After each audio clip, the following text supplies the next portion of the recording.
আমরা একটা হিন্দু বোন রে বাক্কা কিছুদিন আগের থেকে একটা অপরিচিত ব্যক্তি মানে ভিন্ন ধর্মী যুবকে তাই লগে কথা হওয়ার চেষ্টা করে, যেদিন থেকে তাই জানছে যে মানুষটা ভিন্ন ধর্মী ওদিন থেকে তাই তার লগে কোনো ধরনের টাচও আসলো না। তাই যখন দোকানও বাড়িত তাইরে হাতে ধরে টানাফেরা করতো, সেই মাসকে হয়েছে চেঙ্কুরি রোডের পেট্রোল পাম্পের সামনে।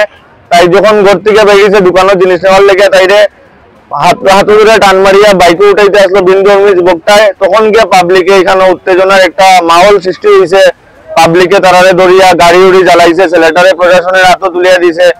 আর আপনারা থ্রুতে আমি আসাম পুলিশ এবং আসাম গভর্নমেন্টকে একটাই জিনিস জানাতে চাই যে নেক্সট টাইম থেকে এই দোষীটা যে ছেলেটা এরকম তার নিজের নাম লুকাইয়া একটা হিন্দু মেন লোকে আজকের ডেটও যে আমরা শিলচরের বুকে এরকম ঘটনা করছে, আগামী দিনে যাতে এইরকম না করতে হয় এরকম পানিশমেন্ট দেওয়া। আর আসাম গভর্নমেন্টের কাছে আমরা এটাই অনুরোধ যে লাভজিয়াদের বিরুদ্ধে আসামে একটা আইন প্রেরণ করা।